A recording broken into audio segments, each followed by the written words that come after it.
Hello, hello, and welcome to the Train Buddy Shop.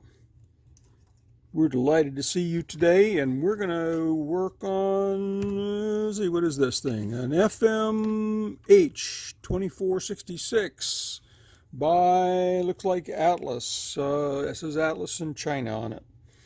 All right,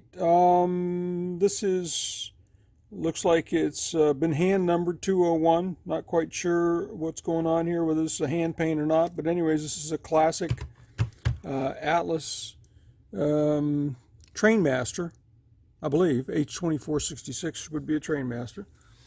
So let's see what we've got. First of all, we're going to get into it. Let's see, we got any screws? No. Looks like we're going to take the couplers off. Take the couplers off and get into it, and we'll be right back as soon as we do that. I'm going to not do this in real time on this one. And I'm going to look up and make sure that make sure that I know what the heck I'm doing here on putting a decoder in this one. All right, be right back. Okay, so right away it doesn't come off with taking the couplers off. There's two screws right here that I missed. So we'll get those two screws out. Tiny screws. And see where we are. Should come off now. No?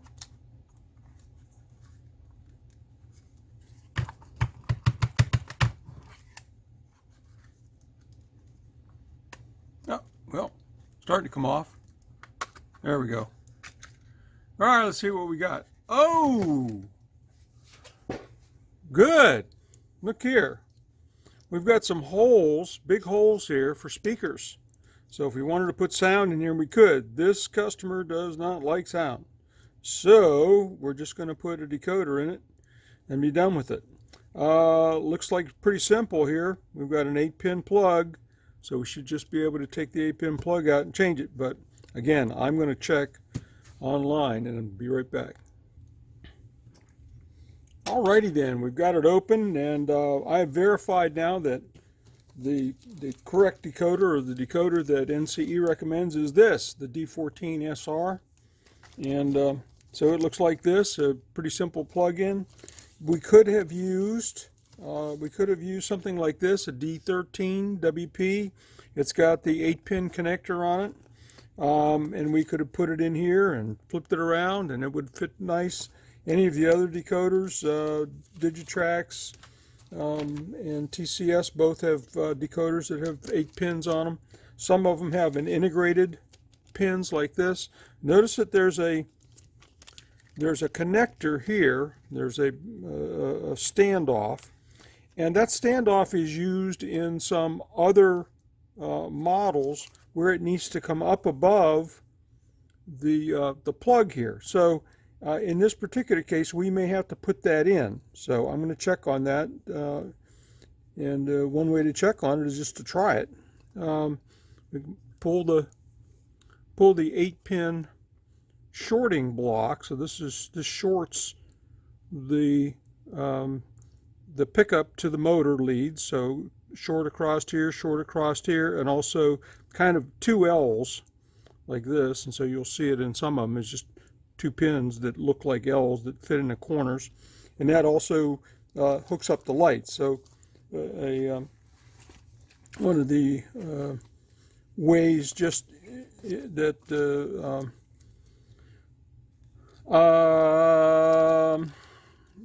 the NMRA, when they set the standard for DCC, they set it up so that 8-pin plug could be used that way. So let me get into this guy. All right, hold on a second. Alrighty then, so here's the scenario. Let me get in a little bit closer here. So if you tried to plug this in, now I want you to take a look. There's a, find something I can point with here. Little screwdriver. There's a triangle right here on the corner right there. You can see that. And there's also a triangle here on this display.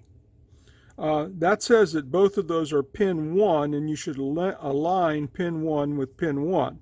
Now if you get it backwards, if you turn it around like this, which is the only other way that you could put it in, the lights won't come on. You don't hurt anything, it's just the lights don't come on. So turning it around this way, this would be the correct orientation. Now you may see in some decoders that pin number 1 is actually marked with a number 1. It could be marked with a triangle. It could be marked with a square pin. So you'd have to look inside here, see if there's a square pin. Same way down here, although most of these don't have square pins on this standard off-the-shelf 8-pin connector. So typically it's on the board marked with either a triangle or a 1 or a dark dot. Okay, any one of those three could show you number 1. Now if I tried to plug this in with that orientation, right, all these plugs are in the way. I don't know if you can see that or see that. So it's actually too short. So here we have the extender. Yes, so here's a perfect example of when you use this extender. Now not all of them are like that, but this particular one. So we're going to plug the extender in first, right? And now it puts it up high, right? So we can plug this decoder in like that. Okay. So we got 1-to-1 plugged in there. All right, that should be it. That should be all we have to do. Well, let's try to run it. All right, hold on. I'm going to move you. All righty then. Let's check. First of all, let's check our setting here. Make sure that we're on. We're not on. We're using the decoding track or the programming track, right? So that switch that I've got there switches between programming and run. And there's the engine now sitting on the track. We're going to look up here at the system, the throttle. We're going to hit the program till we get to PG. Keep hitting that till we get to PG right there. Add 2 is in the top, that's CV1, and we're going to do display. And it comes back and it says 003. What that just said was it communicated with the decoder. It said, who are you? And the decoder came back and said, well, I'm 3. Now that's the default for all decoders.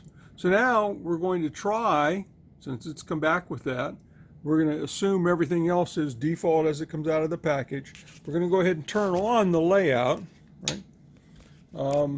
We have to come back here and exit out of programming, right? We have to go into power and plus, and the little dot there at the top tells us that everything is on, right? We've got some other engines on the track.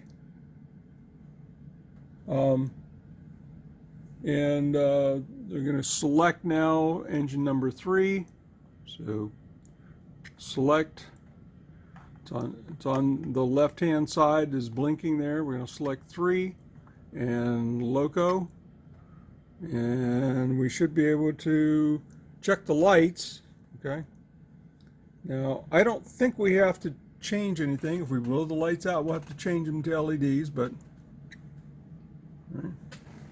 Lights, oh, there's a light on this side. Yep. Okay, and reverse, and there's light on this side. Good. We're in good shape. Okay, so let's try to run it. We got another engine in the background, also running on 3. Okay. All right. So we're going to have to turn that other engine off or take it off the track. But anyways, this runs good. Lights are on. We're done here. We're done here. Thanks for watching. Subscribe.